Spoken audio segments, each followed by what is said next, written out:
네, 지금부터는 대담인데요. 오늘 대담도 전국, 그러니까 지방선거로 준비를 했습니다. 지금까지의 판세 그리고 앞으로 남은 변수는 없는지 살펴보도록 하겠습니다. 전문가 두 분 모셨는데요. 차재원 부산 가톨릭대학교 초빙 교수님 그리고 이종훈 정치평론가님 두 분 나오셨습니다. 어서 오십시오. 안녕하세요.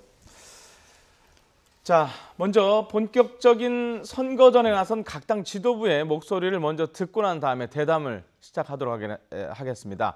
어제 나온 얘기들인데요. 먼저 들어보시죠. 전 세계를 통틀어서 가장 까다로울 지도자 두 사람을 설득시켜낸 문재인 대통령 덕이라 하지 않을 수가 없습니다, 여러분. 평화가 오면 가장 먼저 이곳 수도권이 기회가 될 겁니다. 문재인 집권 13개월 동안 대한민국은 어떻게 변화했습니까? 대한민국이 발전했습니까? 서민 여러분들 먹고 사는 문제가 좀 나아졌습니까? 우리 자식들의 일자리 문제가 해결됐습니까? 박원순, 김문수 물리치고 우리 바른미래당 3번 이번에 반드시 당선시켜서 문재인 정권의 독주, 오만, 독선 우리가 막아내고. 자, 들어보셨지만 차 교수님. 지금 민주당은 한반도 평화를 그렇죠. 주로 얘기하고 있죠. 자유한국당은 뭡니까? 일자리, 경제 문제죠. 그리고 이제 바른미래당은 여당과 제1야당에 대한 견제론. 이게 큰 그 어떤 뭐 선거 제목 아닙니까? 각 그렇죠. 당에? 민주당 입장에서는 아무래도 북미 정상회담을 둘러싸고 남북 관계에 상당한 그 훈풍이 불고 있다. 이러한 부분들이 단순하게 한반도의 이 생명과 안전뿐만 아니라 나아가서는 한반도의 번영, 경제 번영에까지 나아갈 수 있다. 그런 측면에서 북미 회담이라는 안보 이슈를 적극적으로 활용하려는 생각이 분명히 있는 것이고요.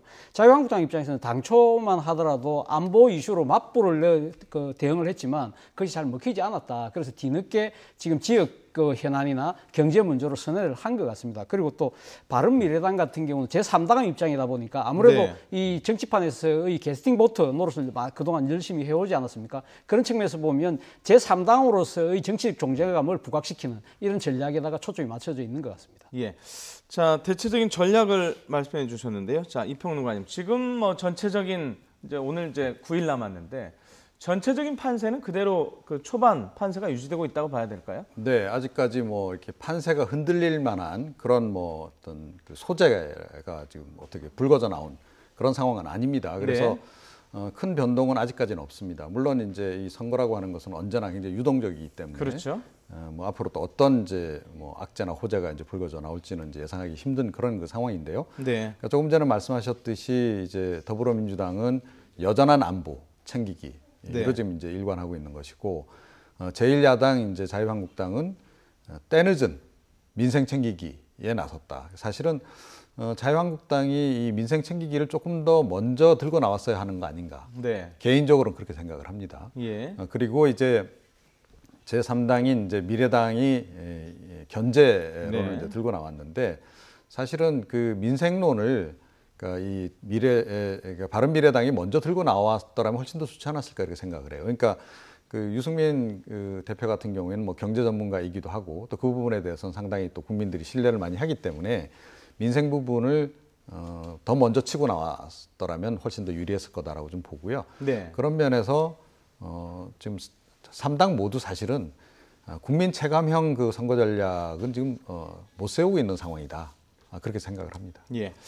자, 지금 한국당 같은 경우에 이른바 경부선 유세를 통해서 이제 보수 결집 작업에 이제 들어간 것 같고요. 민주당은 이른바 부울경이라고 그러죠. 이번엔 이쪽 PK 지역에서도 해볼만하다 이렇게 지금 전략을 짠 것 같아요. 그렇죠. 사실 그 지방 그 의회 선거가 91년도에 부활했습니다. 91년 이후에 지금 부산 27년이 이제 지금 세월이 지금 흐르고 있는데 그동안 부산 같은 경우는 민주당 간판을 달고 시의회, 그 광역의회에 단 한 명도 당선자를 내지를 못했어요. 단 한 명도 없어요. 단 한 명도 없어요. 근데 이번에는 분위기가 완전히 바뀌고 있다는 것이 민주당 자체의 판단이고 자유한국당도 거기 일부 동의를 하고 있거든요. 그런데 지금 그 민주당 입장에서는 단순하게 광역의회뿐만 아니라 지금 광역단체장 부산시장, 경남도지사, 그리고 울산시장까지 색석을 다 석권할 수 있다는 상당한 자신감을 갖고 있는 것 같아요. 뭐 여러 가지 객관적인 여론조사 지표가 그렇게 상당히 우수해 놓든지 아니면 박빙의 모습을 보이고 있기 때문에 자신감을 보이지만 그런 측면보다도 사실 민주당 입장에서는 이번에 선거를 통해서 이 견고한 지역구도의 벽을 깨고 민주당이 전국 정당의 포석을 놓겠다는 그러한 정치적 의지가 아주 강하게 담겨 있는 것이 아닐까라는 생각입니다. 지난번 그 작년 대선에서 문재인 대통령이 사실 진보 후보로는 3당 합당 이후에 처음으로 부산에서 1위를 했거든요. 그런 기여세를 몰아서 이번에는 확실하게 그 1990년 3당 합당 이후에 상당히 보수화됐던 부산을 비롯해서 이 부산, 경남, 울산을 확실히 진보의 이가 나아갈 수 있는 토대는 분명히 깔아야 된다. 그래야만 다음에 향후 총선 그리고 나아가서 정권 재창출까지 무난히 갈 수 있다는 그런 전략적 이 고려가 담겨 있는 행보가 아닐까 하는 생각이 듭니다. 그런데 지금 문제는 불경이 아니라는 겁니다. 그러니까 불경 넘어 TK. 그래서 지금 그렇죠. TK까지도 사실은 대구, 지금 경북. 더불어민주당이 지금 노려볼 수 있는 상황까지 온 거예요. 그래서 이제 나오는 얘기가 사실은 이제 그 지역에서 나온 얘기입니다만, 그러니까 만약에 김부겸 장관 같은 사람을 대구시장으로 만약에 이번에 공천을 줬더라면, 그러니까 뭐 거의 이번은 TK도 확실하게 넘어갔을 것이다라는 얘기까지 나오고 있는 정도인데요. 지금 더불어민주당 후보자들이 의외로 약진을 하고 있습니다. 이 지역에서 특히 그 광역 말고 기초 단위에서 그러니까 구청장 선거를 할지 대구 같은 경우에요. 이런 곳에서 굉장히 선전을 지금 하고 있어요. 그래서 지금 TK조차도 흔들흔들하고 있는 상황이다. 이게 지금 현재 판세입니다. 그래서 자유한국당 쪽에서 더 긴장하지 않으면 사실은 이제 본인들 텃밭도 지키기가 어려운 그런 상황으로 지금 갈 수 있는 그런 지경까지 몰려 있는 그런 상황입니다. 자, 텃밭이라는 단어가 잘못하면 정말 흔들리겠네요. 자, 이번에 얼마 전에 이제 트럼프 미국 대통령이 확정적으로 이제 김영철 부위원장을 만난 다음에 이제 못을 박았습니다. 6.12 미국 정상회담을 하겠다. 이제 그렇게 되면 선거 하루 전날 미국 정상회담이에요. 그렇죠. 이제 많이 선거가 묻힐 거다 이렇게 우려를 했는데 이제 확정적으로 그렇게 묻힐 거다라는 게 거의 확정이 됐어요. 그렇죠. 자, 이렇게 되면 선거에 미치는 영향 더 커질까요? 저는 뭐 상당히 커지지 않을까 생각입니다. 물론 뭐 앞으로 북미 회담이 어떤 식의 결과를 만들어낼지 모르겠습니다만 지금까지 현재 진행된 과정으로 보면 상당히 북미 간에 어떤 식으로든 뭔가 결과물을 만들어낼 가능성이 높다. 서로 양쪽이 얼굴을 붉히고 회담장을 놓지 않는 이상 두 사람이 악수하면서 사진 한 방 찍는 것조차도 저는 상당히 선거에 미칠 영향이 클 거라는 생각이 듭니다. 지금 당장 이 그 보수가 좀 나름대로 보수 정파에서 나름대로 기대하고 있는 것이 소위 말하는 샤이 보수인데 지금 이제 조금 뭐 망설이고 투표를 망설이고 있는 분들이 만약 북미 회담을 보고 나서 나름대로 뭔가 좀 잘 풀려가고 있네. 그러면 선거 이거 해봐 내가 찍어도 뭐 별 결과가 달라질 수 있겠어? 라는 식의 해서 투표장에 안 나갈 가능성이 높다는 것이죠. 바로 그 때문에 사실 어떻게 보면 보수 입장에서 상당히 좀 딜레마가 될 수밖에 없는 그런 회담인데 그건 한편으로 위안을 삼는다고 한다면 2010년도에 천안함 폭침 사고가 있었습니다.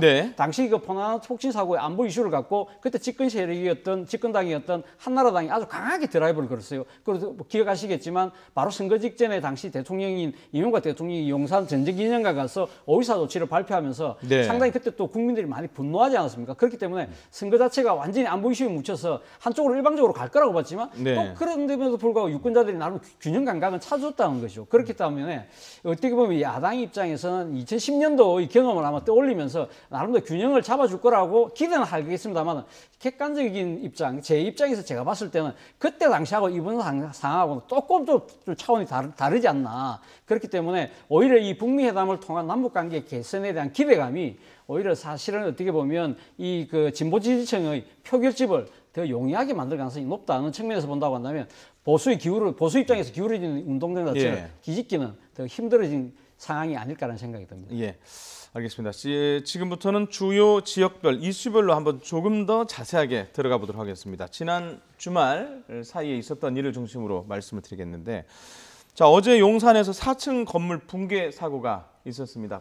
거의 폭삭 주저앉았는데 이걸 가지고 지금 김문수, 안철수 두 야당 후보가 박원순 후보를 공격하는 소재로 삼고 있죠. 그러니까 아주 제때 정말 그 본인들 입장에서는 정말 그 바라던 악재가 불거져 있는 그런 그 상황이 돼버린 거죠. 그러니까 사실은 이제 박원순 시장이 그 기존에 뭐 뉴타운 이제를 비롯한 그런 그 재개발 정책과 관련해서 네. 대안으로 내놓은 게 도시재생이거든요. 네. 그래서 이제 뭐 다 허물고 새로 짓는 것보다는 있는 그 어떤 그 건축물들을 그대로 활용하면서 그렇죠. 보완해가는 이런 식으로 이제 대응을 해 왔는데, 네.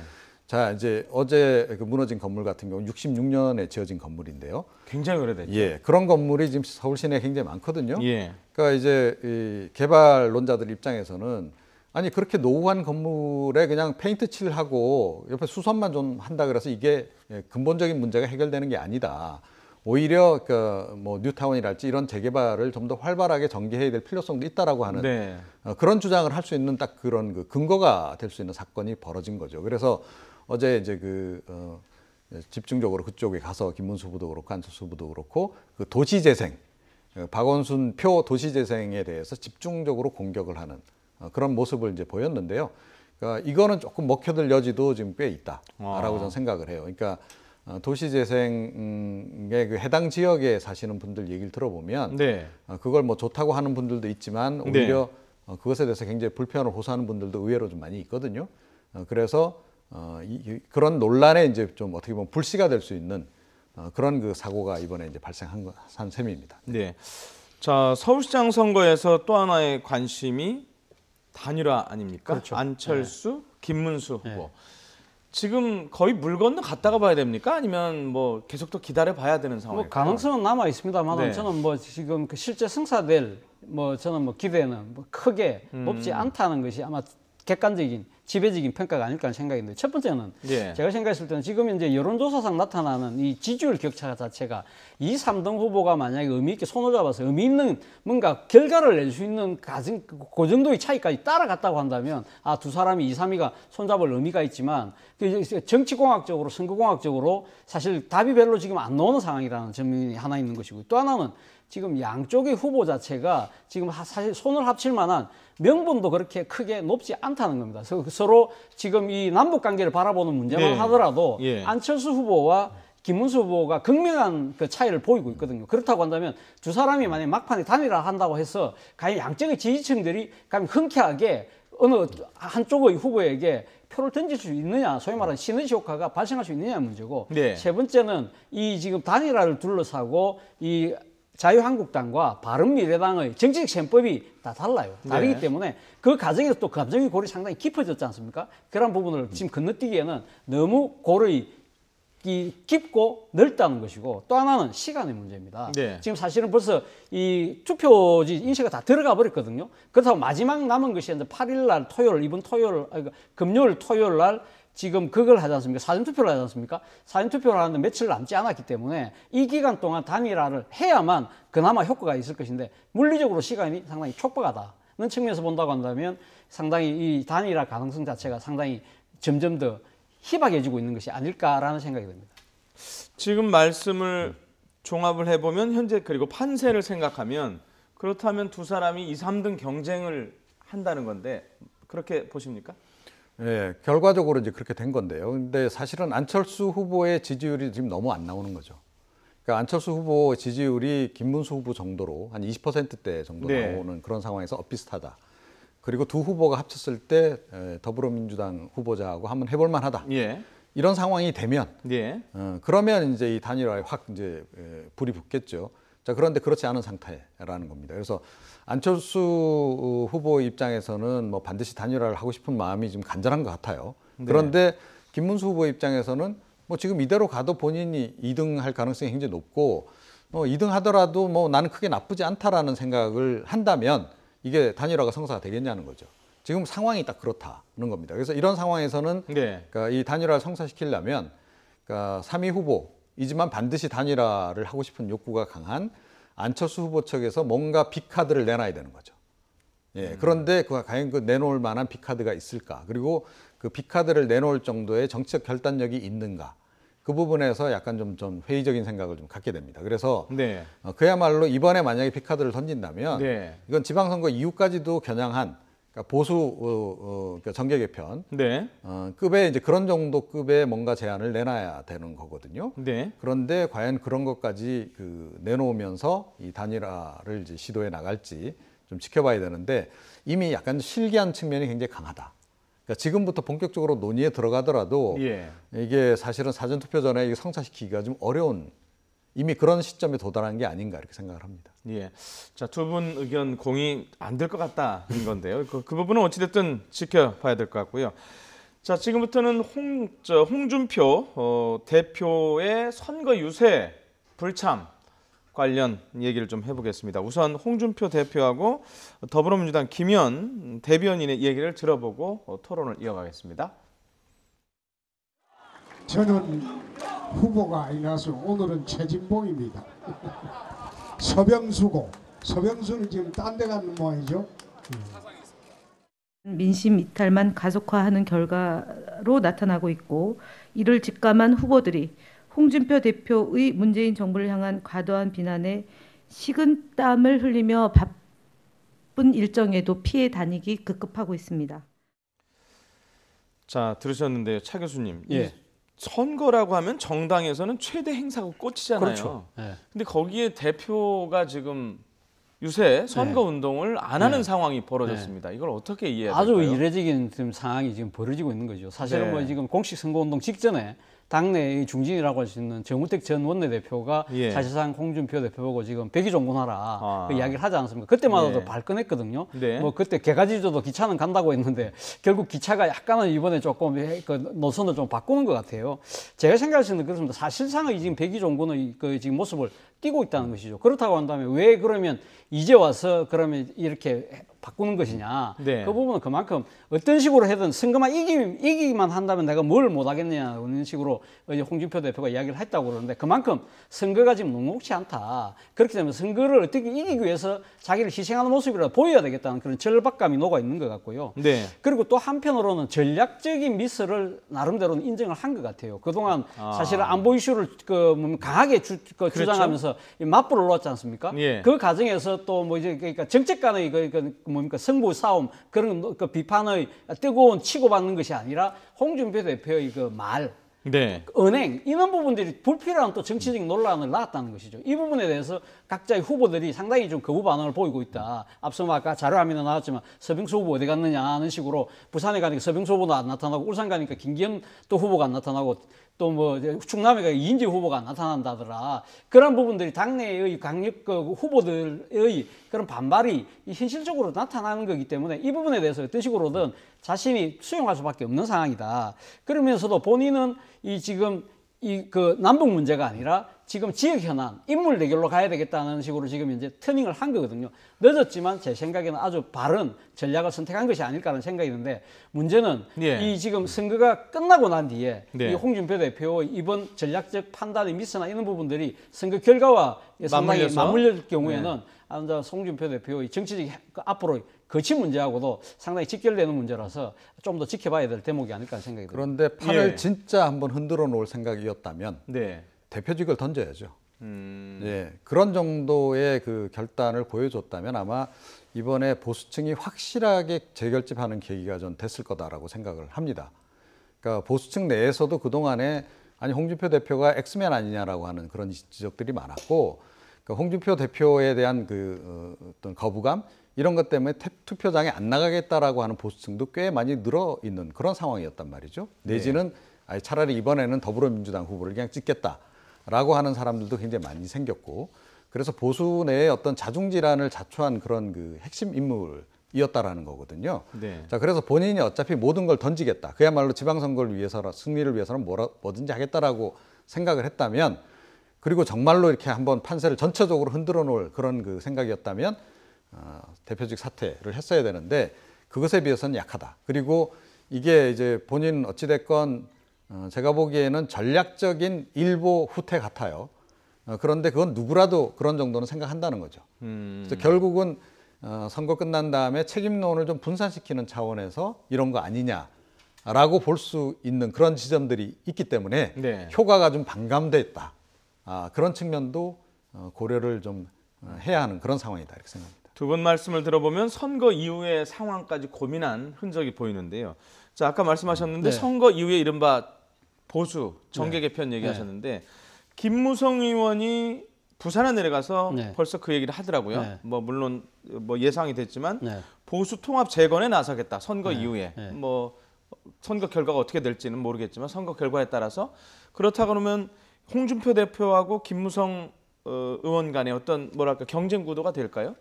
저는 뭐 앞으로 그러니까 지금 선거 결과 어떻게 나올지 모르겠습니다만 지금의 이제 판세대로 만약에 나온다고 한다면 뭐 저는 이 홍준표 대표의 정치적인 미래는 사실 그렇게 밝아 보이지는 않습니다. 그렇기 때문에 뭐 지금 김무성 전 대표와 홍준표 현 대표의 뭐 당권 경쟁 차원으로 보고 싶지는 않고요. 아마 말 그대로 이 자유한국당 차원을 넘어서 범보수 진영의 아마 아주 전격적인 개편의 물꼬가 터질 가능성이 저는 높다고 봅니다. 나아가서는 예를 들면 지금 바른미래당이 지금 중도에 위치해 있습니다만 바른미래당까지 다 포괄 하는 소위 반민주 비문재인 진영의 총결집이 될 가능성이 높아 보입니다. 문제는 그 과정에서 소위 말해 주도권을 누가 질 거냐 부분을 놓고 예를 들면 지금 자유한국당 내에 지금 이거 뒷전에 물러나 있는 그 김무성 전 대표 뭐 있을 수 있지만 그러나 또 그 바른미래당의 유승민 대표라든지 또 안철수 후보라든지 등등의 이런 또 이 아주 키맨들이 상당히 지금부터 아주 분주하게 이 지금 이 주판을 두드리고 있지 않을까 생각이 드는데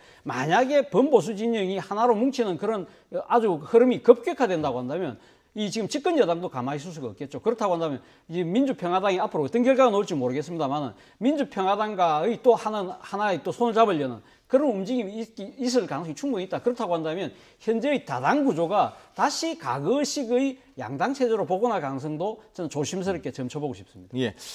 자, 송파을 재보궐선거도 한번 좀 보겠습니다. 이게 박종진 바른미래당 후보가 배현진 자유한국당 후보하고 단일화 얘기를 꺼내려고 기자회견을 하려다가 취소하는 뭐 소동이라고 해야 되나 이런 게 있었어요. 네, 지금 이런 것이 지금 개별 지역 단위에서 굉장히 많이 후보 단일화 얘기가 진행이 많이 되고 있는데요. 최근에 그 속속 다 깨지는 양상으로 지금 가고 있습니다. 그러니까 충북시장 선거에서도 사실은 후보 단일화가 거의 막판까지 성사 단계까지 갔다가 이게 지금 뭐 후보 매수 논란이 이제 불거지면서 무산이 돼버린 그런 상황이고 대전시장 선거에서도 마찬가지. 자, 자유한국당과 바른미래당 후보자들이 개별 지역에서 후보 단일화를 시도하다가 이게 잘 안 돼요.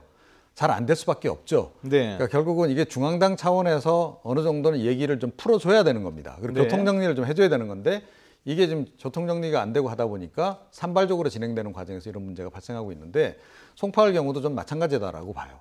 그러니까 일단 후보자로 나온 사람들이 그러니까 그 후보 사퇴하기는 굉장히 어렵잖아요. 그러니까 중앙에서 어찌됐건 당끼리 이걸 해결해 줘야 됩니다. 그러니까 서울시장 후보자 문제를 비롯해서 그런데 그걸 못하고 있기 때문에 이런 식으로 지금 이게 파행으로 갈 수밖에 없는 후보 단일화조차도 그런 상황이 아닌가 이렇게 생각을 합니다. 예.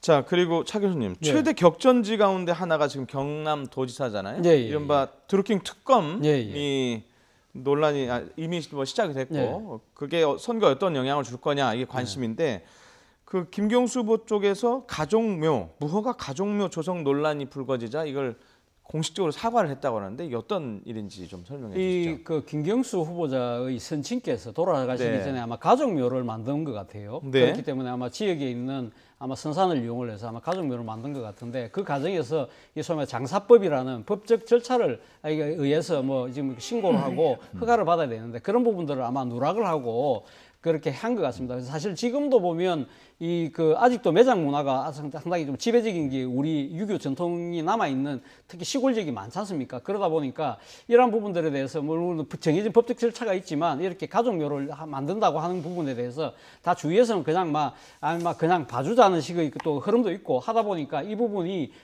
그동안 불법 행위임에도 불구하고 드러나지 않았던 것 같아요. 근데 이번에 선거를 통해서 이 과정이 이제 불법성이 드러나니까 김경수 후보가 거기에 대해서 사과를 한 것 같습니다. 사과를 한 것 같은데 문제는 김경수 후보가 이 일을 한 것이 아니라 돌아가신 아버지께서 하셨다고 한다면 일종의 이 부분에 대해서는 유권자들이 아마 뭐 표심을 하는데 생각을 하겠지만 저는 뭐 크게 이 판을 흔들 정도의 그런 변수가 되기 어렵지 않을까 생각이 듭니다. 예, 영향은 어쩐지 좀 지켜봐야 될 것 같습니다. 자, 여기까지 듣도록 하겠습니다. 차재원 교수님 그리고 이종훈 평론가님이었습니다. 고맙습니다.